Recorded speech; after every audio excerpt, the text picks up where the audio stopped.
राम राम सभी प्यारे छात्र एंड छात्राओं। सुमित शिक्षण संस्थान यूट्यूब पर आपका स्वागत है। मैं आपके बीच जगदीश, जो हर दिन बेसिक गणित के बारे में कुछ न कुछ आपको बताता हूँ। आज फिर से आपके बीच उपस्थित हो रहा हूँ। तो आज हम बात करेंगे जो बेसिक गणित में चल रहे हैं। परिभाषाएं अपन ने पढ़ ली, कल सूत्र पढ़ रहे थे, वर्ग और वर्गमूल पढ़ लिया, घन और घनमूल पढ़ लिया। आज अपन कुछ उसके अलावा कुछ नया पढ़ेंगे, जिससे क्या है आप आगे का जो बेसिक ज्ञान है प्राप्त कर सको। उसके बारे में आज विस्तार से और बारीकी से पढ़ेंगे, जिससे आपको हर चीज़ हर पॉइंट आपको पता चल जाए। आज उसी के बारे में चर्चा करेंगे। उससे पहले अभी कल अपन ने सूत्र के बारे में पढ़ा था, आज उन्हीं सूत्रों के बारे में आगे पढ़ेंगे। तो कल अपन ने वर्ग, आयत और त्रिभुज के सूत्र पढ़े थे। आज उनके अलावा जो आगे के सूत्र है उनके बारे में पढ़ते हैं। चलो आगे बढ़ते हैं। अगला सूत्र मान लेते हैं अपन, घनाभ का संपूर्ण पृष्ठीय क्षेत्रफल। घनाभ का संपूर्ण पृष्ठीय क्षेत्रफल क्या होता है? तो इसका सूत्र होता है 2 कोष्ठक में लंबाई गुणा चौड़ाई प्लस चौड़ाई गुणा ऊंचाई प्लस ऊंचाई गुणा लंबाई। ये किसका सूत्र हो गया? घनाभ का संपूर्ण पृष्ठीय क्षेत्रफल। अब घनाभ का आयतन आता है, घनाभ का आयतन। तो घनाभ का आयतन क्या होता है? घनाभ का आयतन होता है लंबाई गुणा चौड़ाई गुणा ऊंचाई। ये घनाभ का आयतन होता है। अब उसके अलावा आता है घनाभ का विकर्ण। घनाभ का विकर्ण, विकर्ण का क्षेत्रफल होता है आपके रूट लंबाई स्क्वायर प्लस चौड़ाई स्क्वायर प्लस ऊंचाई स्क्वायर। ये आपकी क्या होता है? घनाभ के बारे में होता है। घनाभ का संपूर्ण पृष्ठीय क्षेत्रफल हो गया, घनाभ का आयतन हो गया और घनाभ का क्या हो गया? विकर्ण हो गया। अब इसका अगला आता है पार्ट नंबर 2, घन। घन क्या होता है? घन का संपूर्ण पृष्ठीय क्षेत्रफल क्या होता है? तो घन का संपूर्ण पृष्ठीय क्षेत्रफल होता है 6 भुजा की स्क्वायर, 6 भुजा की स्क्वायर।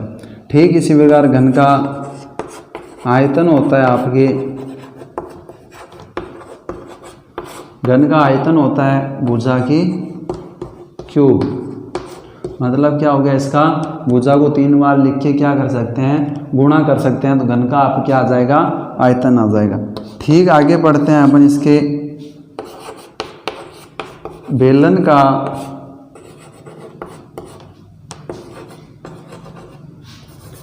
का संपूर्ण पृष्ठीय क्षेत्रफल। तो बेलन का संपूर्ण पृष्ठीय क्षेत्रफल क्या होता है आपके? 2 पाई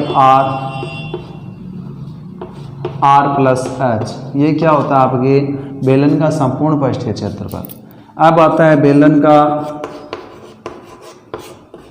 वक्र पृष्ठीय क्षेत्रफल। यह आपके क्या होता है? 2 पाई r h। इसके बाद आता है आपके बेलन का आयतन। बेलन का आयतन क्या होता है? तो बेलन का आयतन आपके होता है पाई r स्क्वायर h। अब आपके देखो सूत्र कितने हो गए? देखो 1 2 3 4 5 6 7 8 सूत्र हो गए। पार्ट 3 ही हुए, 8 सूत्र हो गए। वजह से पहले घनाभ का हो गया, फिर घन का हो गया और फिर क्या हो गया? बेलन का हो गया। तो इनमें आपको करना क्या है? ये सूत्र आपको याद करने हैं। याद करने के बाद आपको, जैसे इसमें अपने पास लंबाई चौड़ाई गुणा ऊंचाई है तो आप समझते हो। जैसे अपने कोई भी, जैसे चबूतरा हो गया, चबूतरा क्या होता है, घनाभ आकार का होता है, उसमें लंबाई भी होती है, चौड़ाई भी होती है और ऊंचाई भी होती है। तो इसमें क्या, इसके लिए अपन क्या करते हैं, इसका यूज करते हैं, जिसमें लंबाई अपने को जैसे लंबाई मिल गई 4 मीटर, चौड़ाई मिल गई 5 मीटर और ऊंचाई मिल गई अपने पास 6 मीटर। तो इसको अपन क्या करते हैं, अब सूत्र के हिसाब से इनको क्या कर सकते हैं, लिख सकते हैं। जैसे 2 लंबाई की जगह 4 लिख देते हैं, चौड़ाई की जगह 5 लिख देते हैं, फिर चौड़ाई की जगह 5, ऊंचाई की जगह क्या कर देते हैं 6 लिख देते हैं। ठीक उसी प्रकार लंबाई की जगह, ऊंचाई की जगह फिर 6 लिख देते हैं और फिर लंबाई यूज कर लेते हैं। तो इन प्रकार से अपन क्या कर सकते हैं, घनाभ का आयतन, घनाभ का संपूर्ण परिष्ठीय क्षेत्रफल, घनाभ का आयतन और घनाभ का विकर्ण का आयतन ज्ञात कर सकते हैं। इसी प्रकार घन का होता है, तो घन में भी क्या होता है, घन 6 किनारों के 12 किनारों के हिसाब से वो घन होता है, उसको भी अपन क्या कर सकते हैं, लंबाई और चौड़ाई और ऊंचाई में। तो उसमें लंबाई चौड़ाई ऊंचाई ना हो के उसमें क्या करते हैं, भुजा यूज लेते हैं, उसमें भुजा आती है। घन क्या होता है, घन की सभी भुजाएं क्या होती है, एक जैसी होती है, सभी भुजाएं समान होती है, वो घन होता है। मतलब प्रत्येक भुजा, जैसे घन की कोई भी भुजा है वो समान होगी। 12 किनारे हैं तो उनका सबका क्या मान एक ही होगा। तो उसमें क्या आ जाए, भुजा लगाना है और फिर 6 से गुणा कर लेंगे तो वो क्या आ जाएगा, उसका संपूर्ण परिष्ठीय क्षेत्रफल आ जाएगा। और फिर घन का आयतन कर रहे हैं तो उसमें भुजा की क्या है, क्यूब है।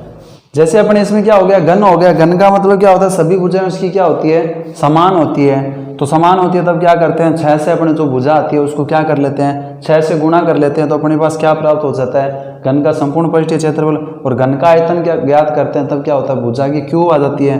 तो भुजा को 3 बार क्या कर लेते हैं, गुणा कर लेते हैं, तो अपने पास भुजा की क्यूब आ जाती है। ठीक उसी प्रकार बेलन का ज्ञात करते हैं, तो बेलन में देखो क्या आ गया, पाई आ गया, आर आ गया और एच आ गया। ये क्या होता है, पाई का मान आपको कल मैंने बताया था निश्चित होता है। पाई का मान 22/7 या पॉइंटों में अपन लिखते हैं तो 3.14, ये मान निश्चित है उनका। ये जो मान है वो निश्चित मान होता है, उससे अपन क्या कर सकते हैं, इसको आसानी से हल कर सकते हैं। अब आर होती है, आर का मतलब होता है त्रिज्या, जो क्वेश्चन के अंदर आपको दी होती है। अगर नहीं दी होती है तो अपन क्या करते हैं, उसका क्षेत्रफल दिया होता है उससे अपन क्या कर सकते हैं, त्रिज्या निकाल सकते हैं। एच का मतलब होता है ऊंचाई, तो मतलब ऊंचाई भी अपन एच का हो गया, ऊंचाई हो गया। इसको मतलब हर प्रकार से अपन, जैसे ये सूत्र में अपने को 3 चीज मिल जाएगी, आर और एच मिल जाएगी, पाई का मान आपको पता निश्चित है, उससे अपन क्या कर सकते हैं, इन तीनों का सूत्र लगा के हल कर सकते हैं। संपूर्ण परिष्ठीय क्षेत्रफल, वक्र परिष्ठीय क्षेत्रफल और आयतन, इनको आसानी से अपन हल कर सकते हैं।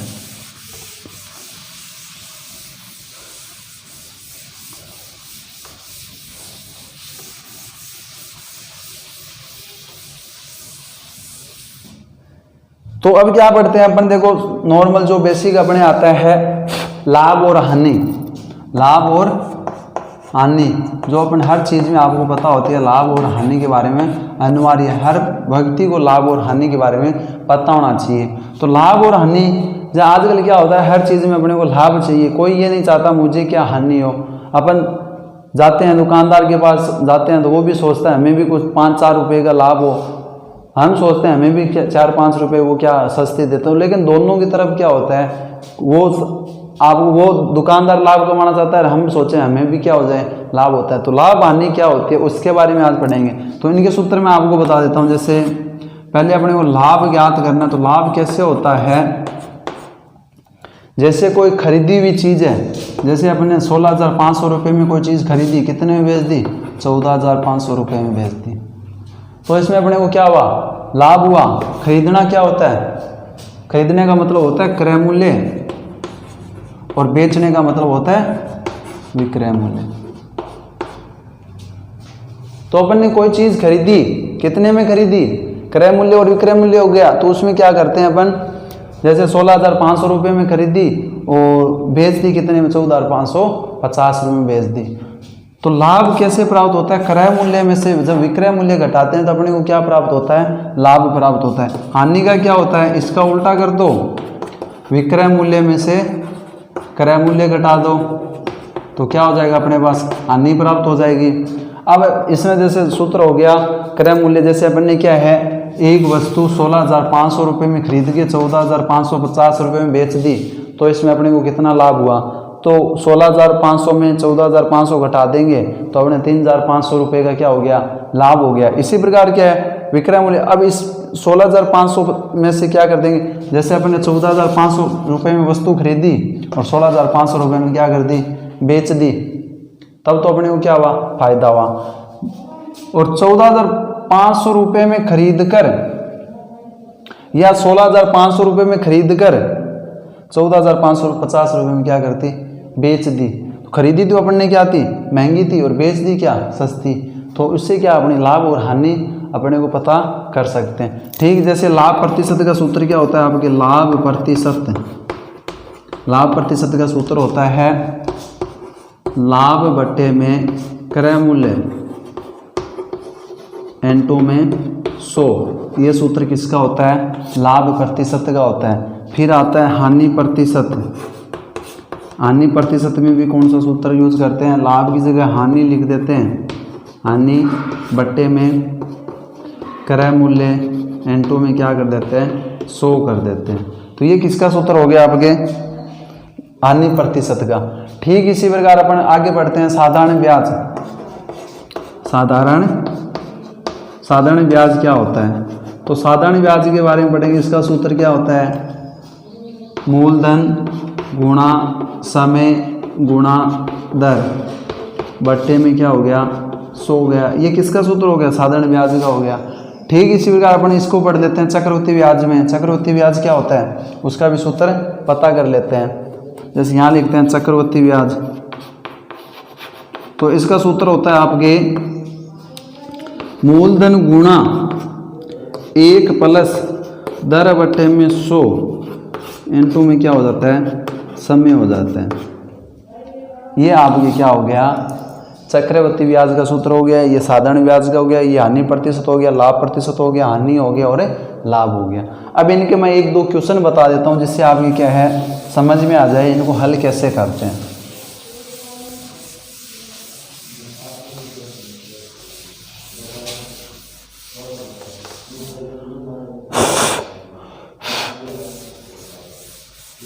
चलो लाभ हानि के बारे में पढ़ रहे हैं तो आज वो आपको बता ही देते हैं। चलो इसको लाभ के बारे में जैसे क्वेश्चन लिख रहा हूं आप देखना। एक दुकानदार ने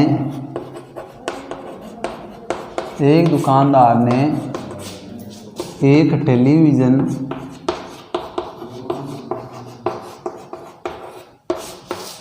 18,000 रुपये में खरीद कर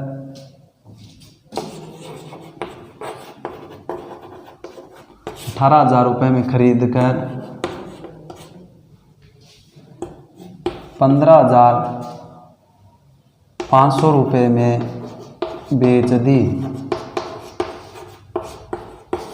तो इसकी हानि व हानि प्रतिशत ज्ञात कीजिए।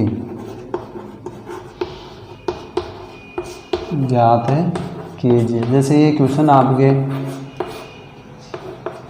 क्या है क्वेश्चन, एक दुकानदार ने एक टेलीविज़न 18,000 रुपये में खरीद कर 15,500 रुपये में बेच दी। तो हानि व हानि प्रतिशत ज्ञात कीजिए।